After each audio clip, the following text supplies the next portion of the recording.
পটুয়াখালীর Ashuganj power plant নির্মাণে ভূমি অধিগ্রহণে বাড়ি ঘর হারানো পরিবারের পুনর্বাসনের ঘর দ্রুত হস্তান্তরের দাবিতে মানববন্ধন অনুষ্ঠিত হয়েছে।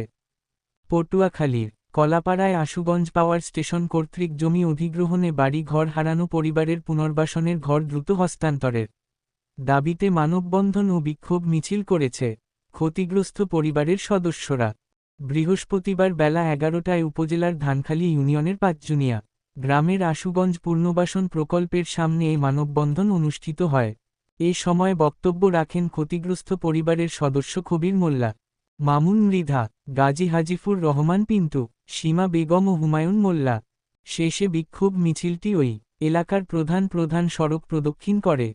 বক্তারা বলেন, 2015 প্রকল্প প্রস্তাবনা অনুযায়ী ভূমি যাচাই বাছাই করে 2020 সালে ক্ষতিগ্রস্ত পরিবারের অজান্তে জমি অধিগ্রহণের নোটিশ প্রদান করা হয়।